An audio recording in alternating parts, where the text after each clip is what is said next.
All right. Well, guys, I'm making another video. In this one, I'm going to make a basic meatloaf recipe. Looking right over here.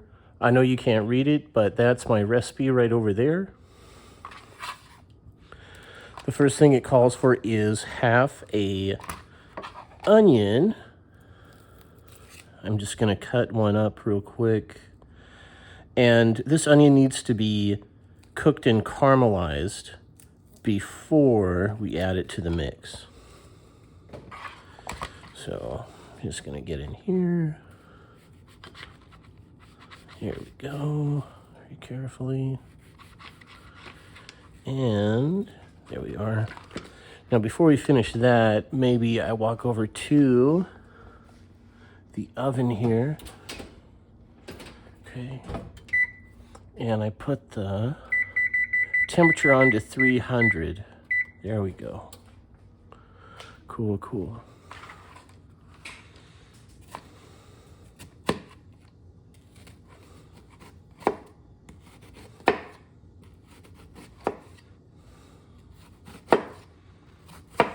Cool, cool. And just, there we go. Cut up this onion.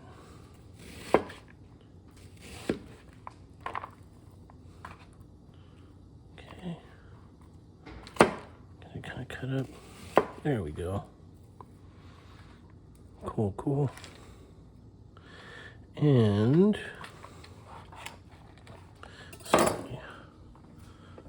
I'm gonna get it, I'm gonna cook the onion in this saucepan here.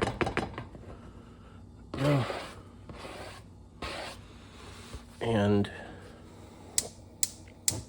here, start that at medium low. And just get a little bit of olive oil in there. And that will cook down. Could even cover it. And I'll come back to that. This wedge of onion, I can toss that. Take my knife and put it over by the stove here. So what we start with is 3 pounds of ground beef. I think this is 85% lean. And let's see, I think we can first just add all of the dry stuff.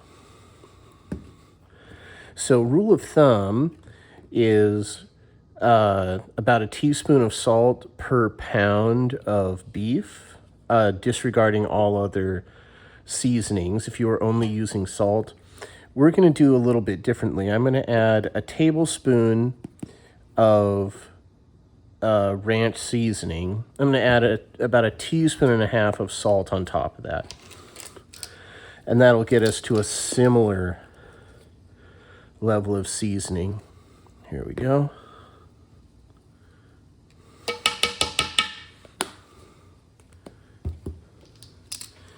And get that half teaspoon of salt here. All right. 1, 2, 3. And then pretty much anything that has meat in it, anything that's meant to be savory, there are 3 things I always add. A little bit of garlic powder. There we go, just a sprinkling. A little bit of onion powder. There we go. And a little bit of paprika.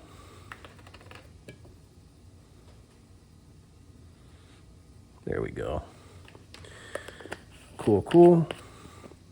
So the good thing about meatloaf is that you can kind of just mix everything up into a big bowl. Okay, so that's also a few cracks of black pepper I'm adding. And let's see.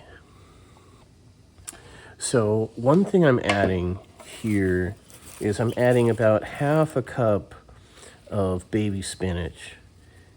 You can add parsley or cilantro in there, or you can not add any kind of green herb or anything. But I remember liking this, so I'm adding it. Go. For this recipe, for 3 pounds of ground beef, I'm adding 2 large eggs. There we go.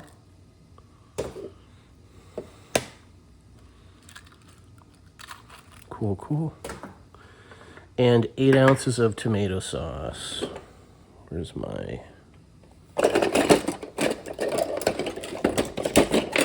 thing? Here we go.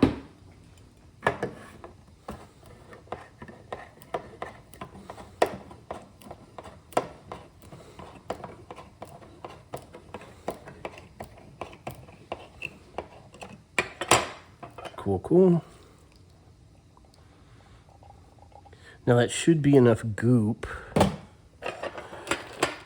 to also bring together that meatloaf with about a cup and a half of finely crushed cornflakes. And that'll be what's making the kind of bready loaf part of our meatloaf. Okay. So I'm going to come back and you'll see me stirring the onions in the next scene. Okay. Well, guys, these have been going for just about a couple minutes. And you can see they're not really brown. This was a red onion. And it's just going on medium-low heat. You don't want to push these.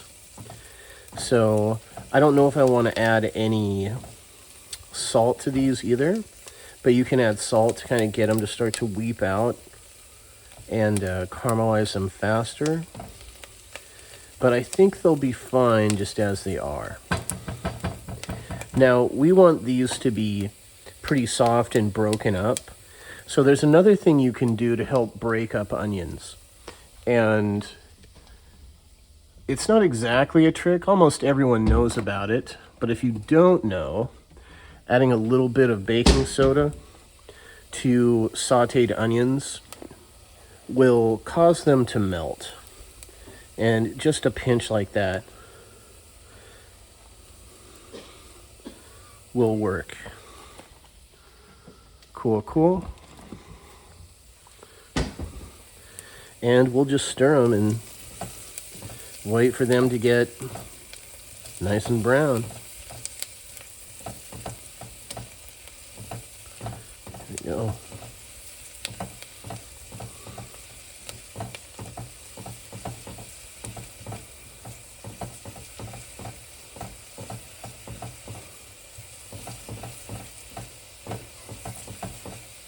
Cool, cool.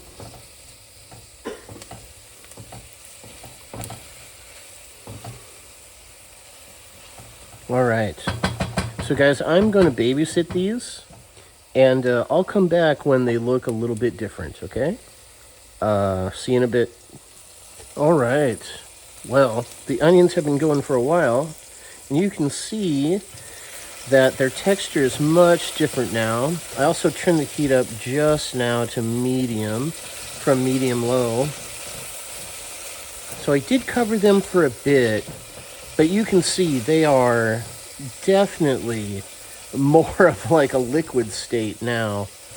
And you can see their color has gotten much darker. Some of that is due to the little pinch of baking soda that I added. Those carbonates tend to change those red colors into kind of a purple. It's just a little bit of acid base. But that looks good. I'm going to turn that off. And yeah, so I'm going to walk over to our bowl here. Now I did start mixing up our meatloaf just with a spoon just to get it started. And it's fairly moist. So hopefully as it cooks, it'll produce enough moisture to soak up all of these cornflakes. Commonly in some meatloafs, you'll have what's called a panade. That's where you have like breadcrumbs or the panko flakes or something, and you soak them in milk or something like that. And you do that, I mean, that's more useful when you've really worked meat over, or like you're dealing with something that you've already removed a lot of the moisture from. So our meat is full of myoglobin and juices, so we don't need to make that panade. Anyway, I'm going to get this finished here. So I'm just going to dump in our hot onions. There we go. Spread those out.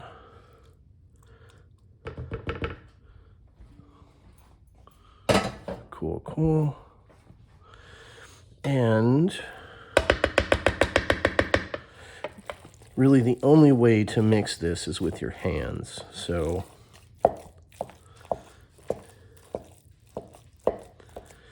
you're going to see me go in there. All right. Set this off to the side.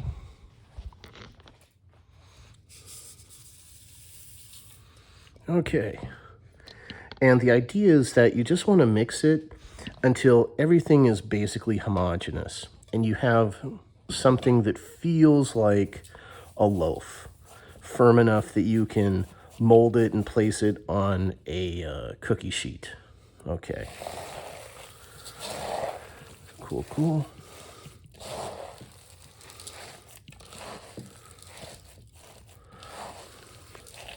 And over mixing meatloaf, I mean, yes, you can do it, but I wouldn't worry too much about that. That's not, unless you're really into mixing the dough and you're having a great time, like, and you'd lose yourself in mixing the meat, I don't think you would over mix the dough. It's not, you know, maybe if you had little kids helping you or something, but just mix it enough and you'll be fine. Cool, cool. All right. See, already it's looking really good. Cool, cool. Now,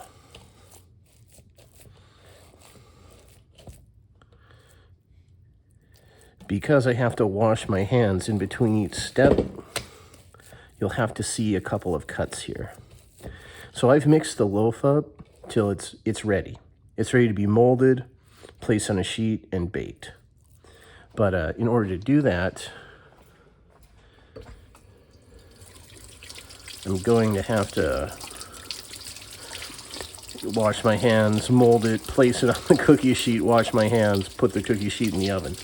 So you're going to see a couple of cuts here.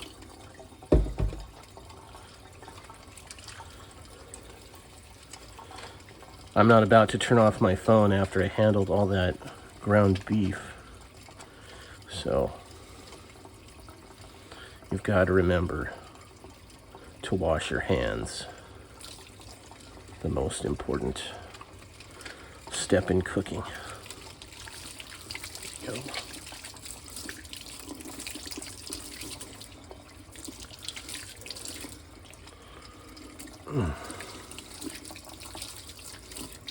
Okay. All right. So, hopefully, we'll get that meatloaf out, and you'll see me in just a moment. Okay.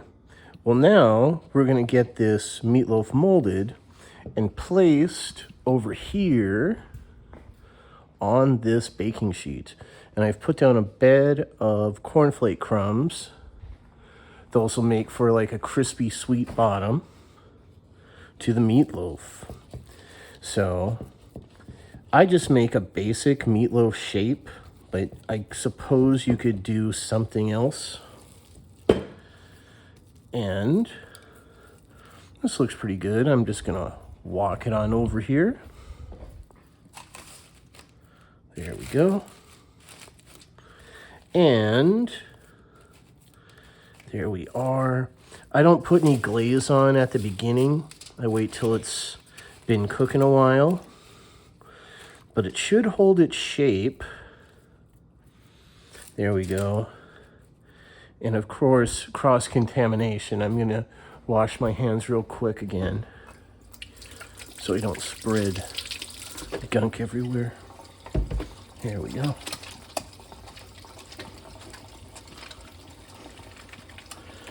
There we go.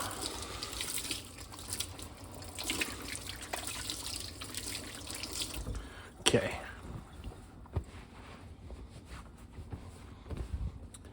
All right. And we're ready to put this guy in.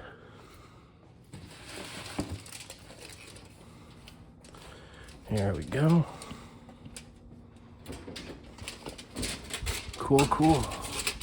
All right. There we are. Now, that thing should probably go for 3 hours. I'm going to check it in 2.5 hours, and that'll be when you see me again. What else? When we get to that 2.5 hour point, then we'll talk about the glaze. Okay. Okay. Well, it's been 2.5 hours, and I'm going to pull out the meatloaf.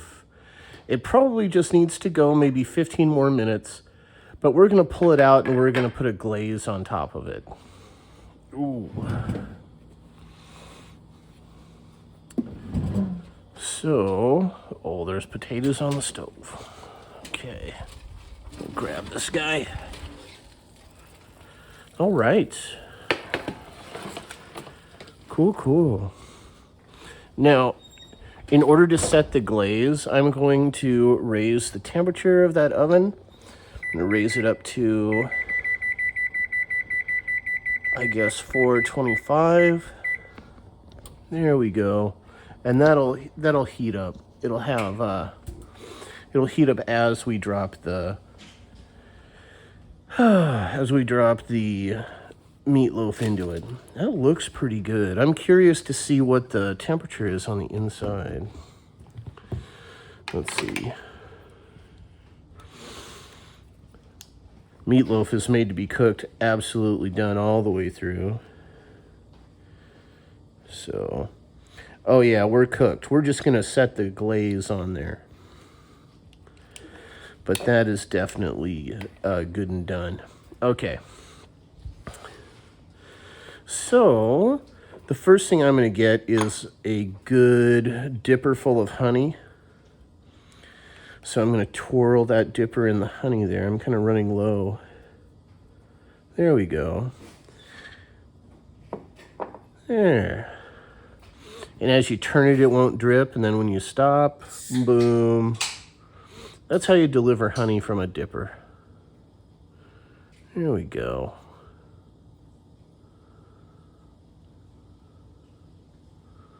All right.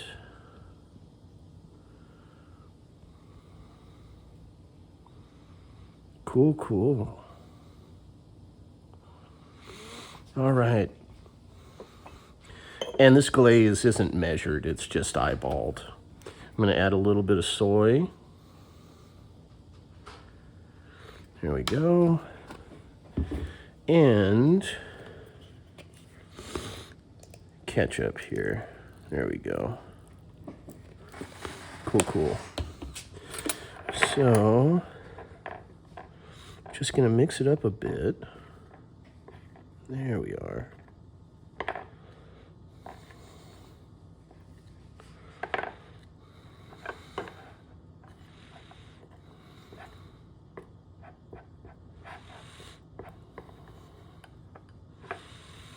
Here we are. Fold this over. You could just use ketchup, but it's better to have a couple of other things going on. That little extra sweetness from the honey kind of helps. Here we go. All right. And now Here we go. I'm just gonna put, there we go, a couple of spoonfuls around. Looks very good. There we go. Cool, cool. And here we are. Use this silicone brush to paint it around. We don't need a big gloppy piling of the glaze. We want a nice thin coating. There we go. And there we go. Just get the gunk off that spoon.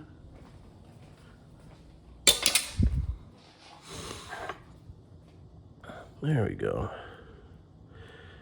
There.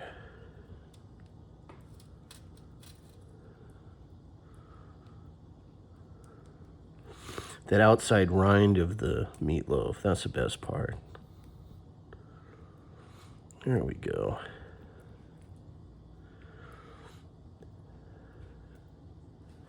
Yeah. Looking good. Cool, cool. All right, guys, so 425 for about, I bet 10 more minutes would be good, because it's done. The whole thing is done. It's just, we want to put that nice glaze on top. Ooh. Okay. Well, guys, I'll come back and show you the final thing in 10 to 15 minutes. Okay.